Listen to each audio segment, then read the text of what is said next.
Hello and welcome to the 4x3 podcast. I'm trying something a bit different today because I have been a little bit slack with trying to film, 90s style videography. It's hard because my motivation is just... Anyway, this will probably be 30 minutes long again. Believe it or not, I don't actually follow the football anymore, and even if I do, I don't go for St Kilda. That's my partner's, and the children have been forced to go for...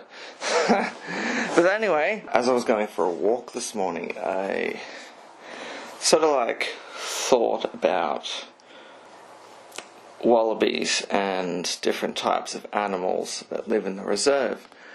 And the reason I thought about this is because since we haven't had the dog in the yard,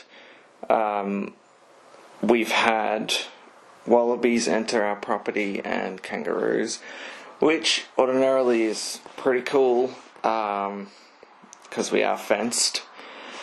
Except I've had a growing garden which has been relatively alright this year. So consistently every spring for the last 2 years, including this year and last year, have been okay for gardening. But I find that every year there's always some weird challenge that I have to prepare for mentally. This is why I get conspiratorial about this topic, mainly because there's a lot of people in this desert area, which you call it a desert, but if you fill it up with the right materials, it would not look like a desert anymore. But a lot of people struggle with their gardening, and a lot of people get lots of different ideas, and then a lot of the stuff fails. And a lot of the times there's pests, and earwigs could be considered a pest. Wallabies, rabbits, foxes, everything, right? But my thought is, what really is a pest if all they're doing and all we seek to do is find food and water? And if they're deprived of these things, then they're going to enter my property and they're going to eat what's available and find a water source. And this is what a lot of things people don't think about. They just think, if you live in the countryside, it's a thought process of we got to kill anything and everything because they're considered a pest. I live in a wheat belt, as you could call it, and what this means is I'm surrounded by wheat farms. Now, I didn't know this before moving, but I am surrounded by wheat farms. And wheat is a very big industry that you probably don't want to fuck with, right? But they kill anything and everything because it's considered a pest, because these pests need food and water like all of us need food and water. So the problem becomes they want to eradicate these so-called pests, right? And I'd say that governments would go out of their way to actually deprive them of food, whether it's through intentionally basically making sure that there's nowhere to find it because of farming and whatnot. And there's other things I could say, like poisoning the land and drying it out intentionally, which does occur, but people wouldn't believe it for a second. Same with mice. They live in the fields, I believe, before the harvest, and then when harvesting happens, those mice come out to our little properties because they're now deprived of food and water. But no one makes the connection between having a forest filled with lots and lots and lots and lots and lots of materials for each and every animal would benefit each and all, including human beings. No, we don't live that way. We do things for profit, and you need to pay. And I think governments get away with so much stuff because they label everything as naturally occurring. And what this means in the courthouse is that, oh no, we didn't do that, you're a conspiracy nut. And it happened by nature, which in reality it doesn't, because you have many hectares of what used to be reserve land or forest land become destroyed and replaced for wheat, which is not good for any human to actually consume. It's nasty, and people wake up and eat that like it's fucking nothing.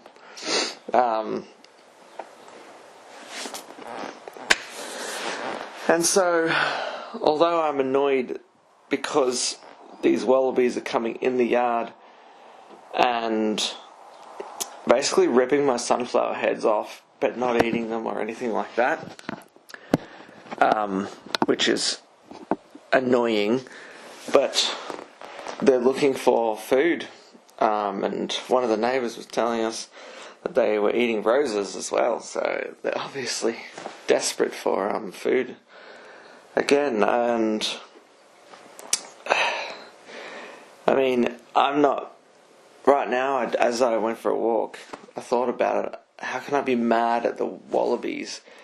That's what society wants me to be, mad at that, but I'm mad because they are being deprived of food, because there's nothing really around for it. Well, there probably is. They survive pretty well out here in the so-called desert. But, you know, they're literally deprived of what they should be able to have. So they're just considered a pest. And we've screwed with the rhythm of everything for so long that I'm not even sure what could be considered a pest. Like even foxes. Yeah, they come and kill the chickens, and they've actually made me very mad at that very thing. But if nature had a big structure with everything it needed in it, and an abundance of everything, then all these little bugs and little things that want to eat your plants and eat this and do that, all the plants that exist in the world would work together, and each bug would be, you know, in their own environment, and each animal would do their own thing, and nothing would be deprived of food, even like foxes. But there is some odd things that happen down where I live. And one of the things, and I'll mention about foxes if I haven't already, one of the things is that the foxes killed my chickens during a dry lightning storm. So a weird, odd, surreal movie, TV show type thing. It's just so bizarre, and I think it's happened before when foxes have come out during a dry lightning storm.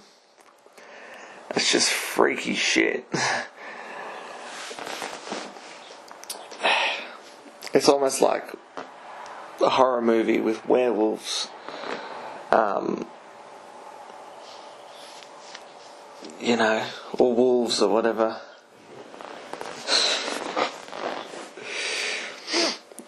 But it is a struggle and it's a pain in the ass, because like that yard will now have to be secured. Governments know we don't have the fucking money to build these tall fences, and they don't want us building tall fences either, so that's the other problem. And then you start feeling more and more imprisoned, and I'd prefer to have no fences. But and also wallabies are like eating my gum tree, my new gum trees that I've put in. I've never had that problem. And in like 2 seconds I could lose my entire yard worth of 4 years of labour. And well, 8 years of stuff going on, because the previous owners, they did it for 4 years or more. And so it's just like bizarre that in 2 seconds I could lose everything. And that happens all the time. That's why I don't want to give up on stuff like this, because I love my gardening.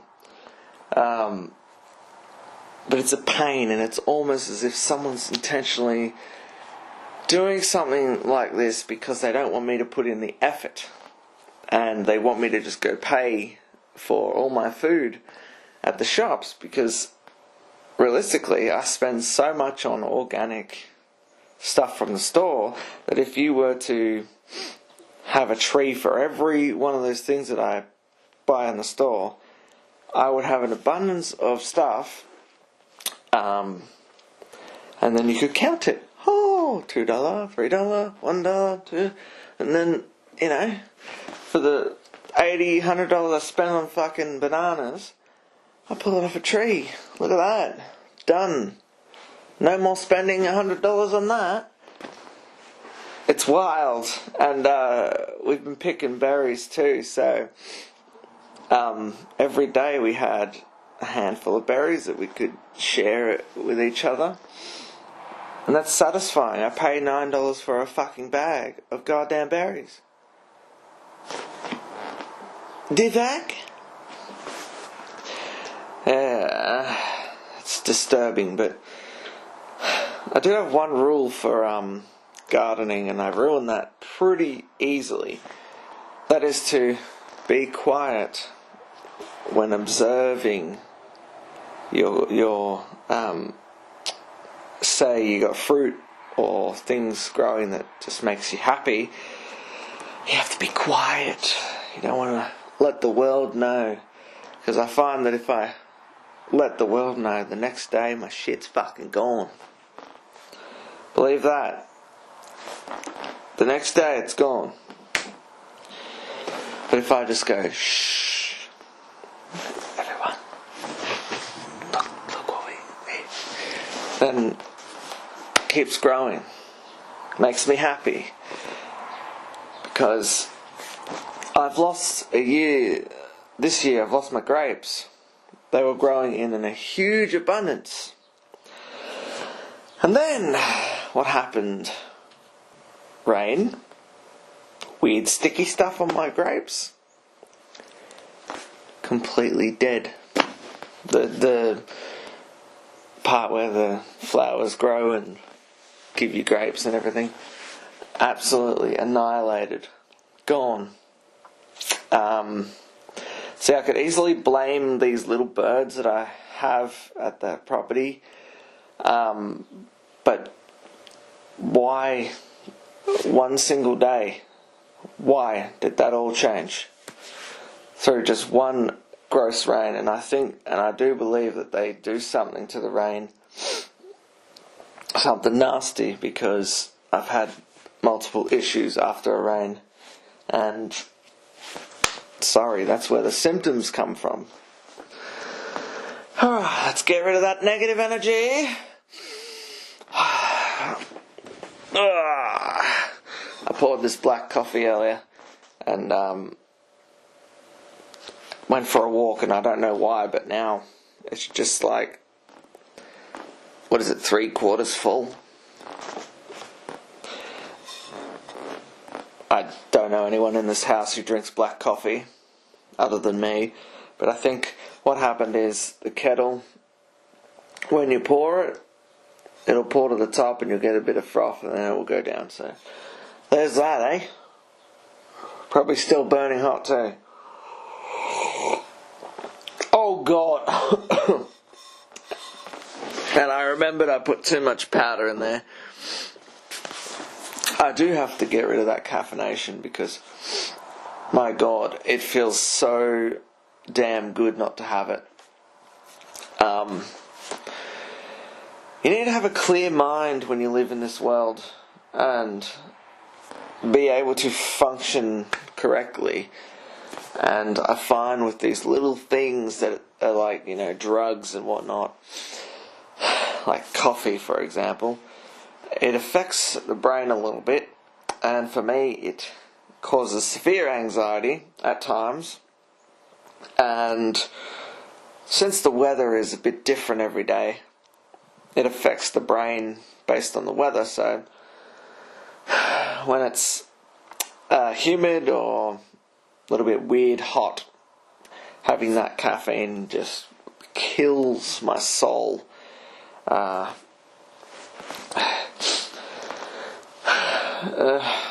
One thing I wanted to start doing is like running around up and down and actually exercise properly, because I haven't done it in a while, because I pretty much quit a long time ago doing the whole gym fanatic nonsense of, getting up, elevating the heart rate and feeling good and also feeling like shit at the same time, in replacement of like actually trying to go for long distance walking, and feeling good about that rather than, trying to do quick bursts of exercise. But it is a great feeling, or it's nostalgic to actually want to run up and down the house, or run around outside and whatnot. But I don't want to keep living my life under nostalgia, because there's no room to actually progress. And there's so many things that I want to actually successfully do in my mind. Now, one of those things is to actually mentally control my head. So what this means is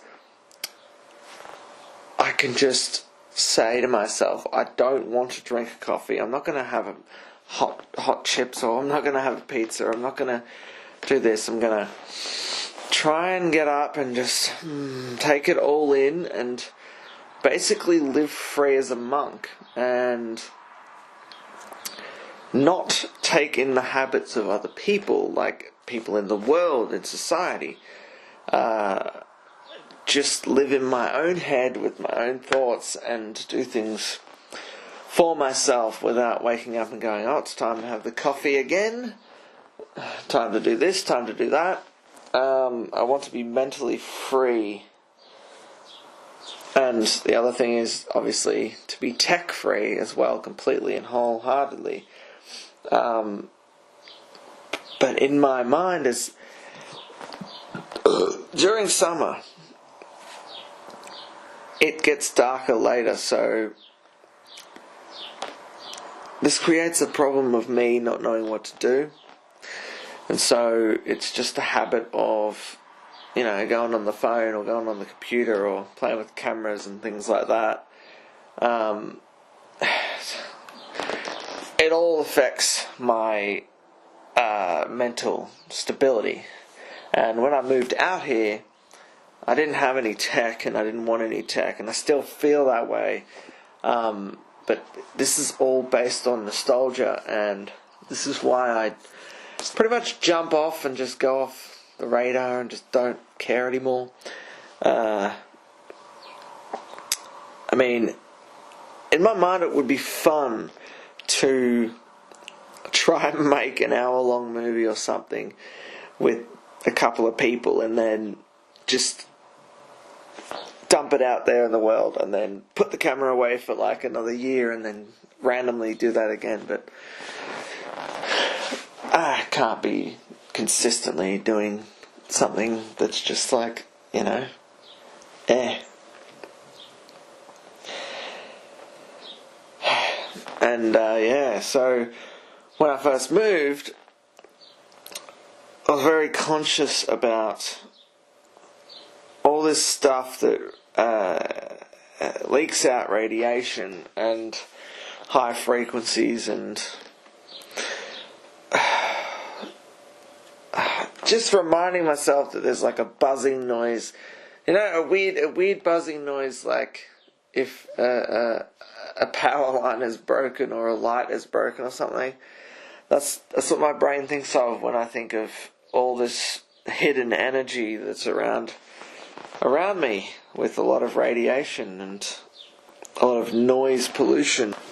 And like, I know that all this stuff, like I've got a light going on right now, I've got a couple of electric microphones, I've got a camera with a battery on, and then I'll have a computer and then a phone which has a Wi-Fi signal, and just all this technology that's just radiating, energy that you can't see. It's not good for your health, and it affects your sleep, and it will affect the way you act and the way you are and the way it causes major fatigue for sure. And I believe they say that you shouldn't really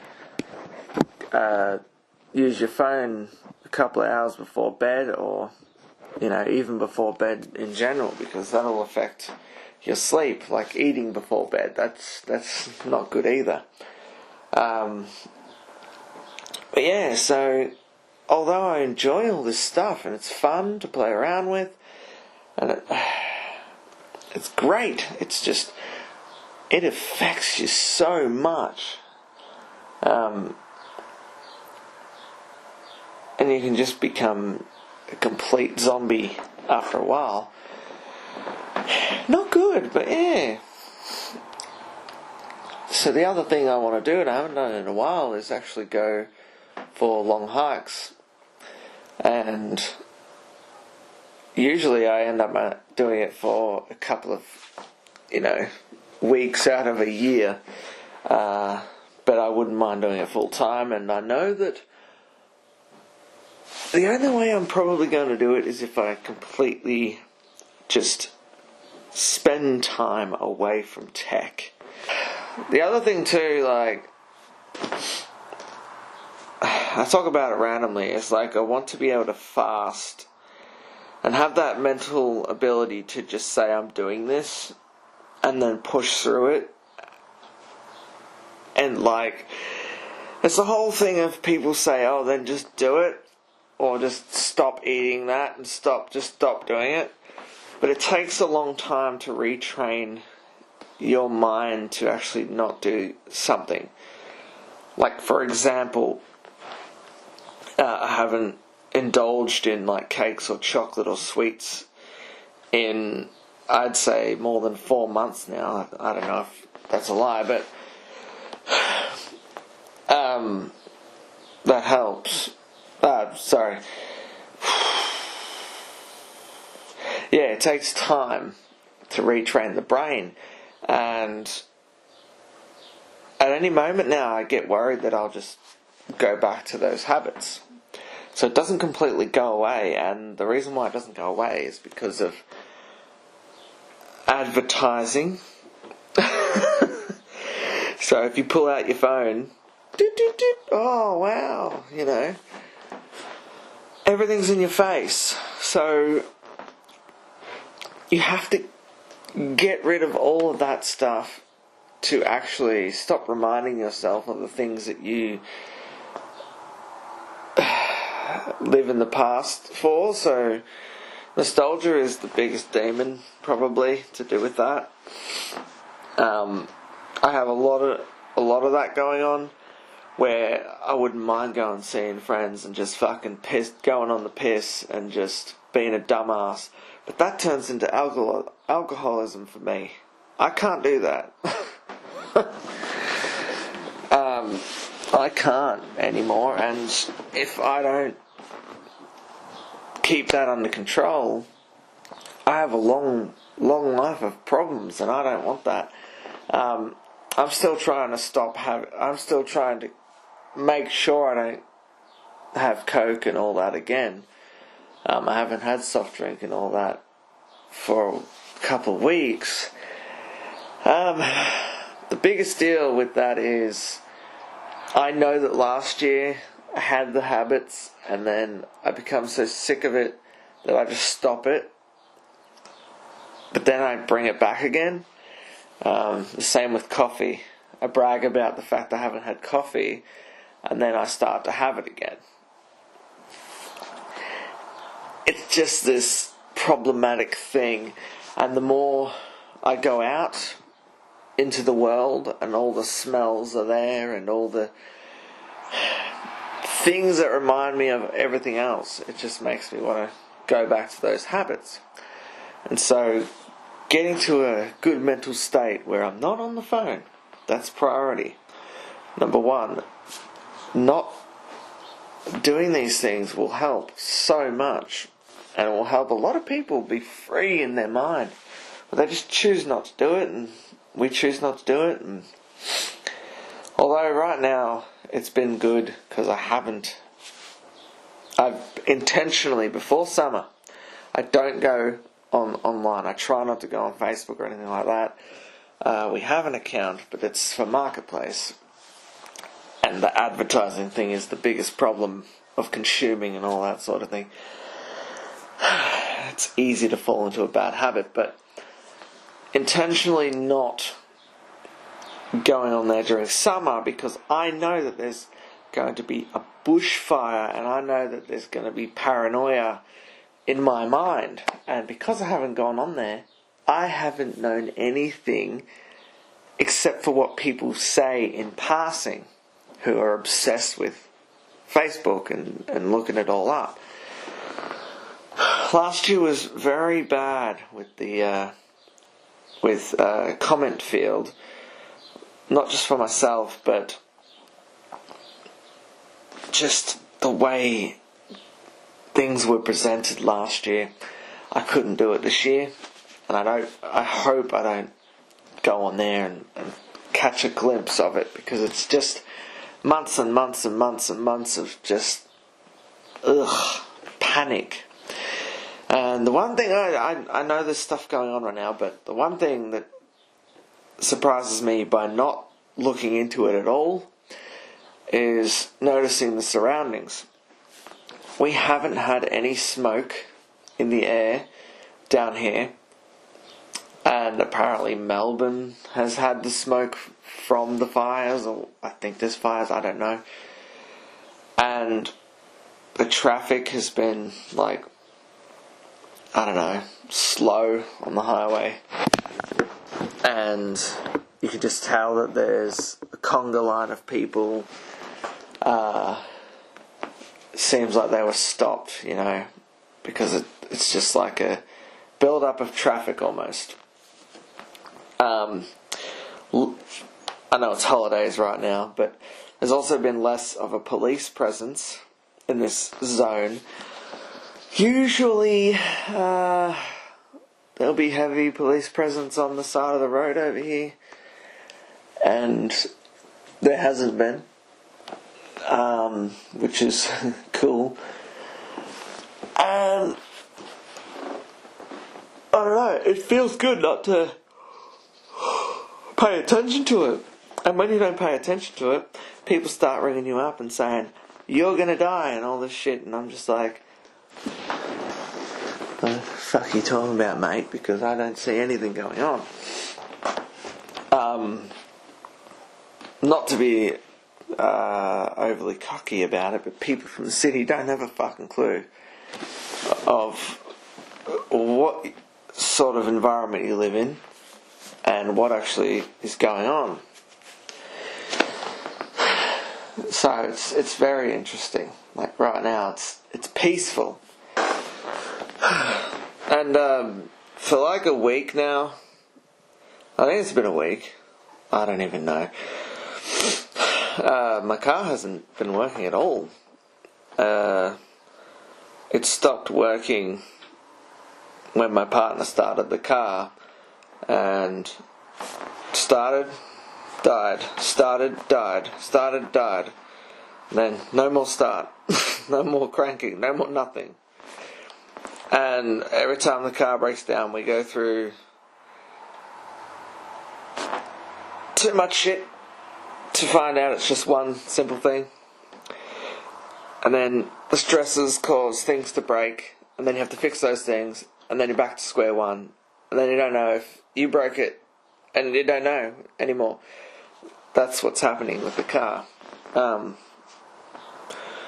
So really, it's been interesting just being home. Because, I haven't gone to any of the major shops or anything. It's what I want. I personally don't want to go anywhere. I want to live off the grid and just walk around where I live, and it would actually be nice to have like a little shop here, even just for the town, and just like do a little under the table type thing where I'm sort of helping them out. Sometimes you can get some good deals. Like this one time, I got like a case of 12 black beans, and it was about $4 from the what's that fucking NQR. $4. And if I bought 10 of those cases, I could, charge 50 cents or whatever it would be, make a couple cents off of it, and then people in the neighbourhood can have cheap, beans.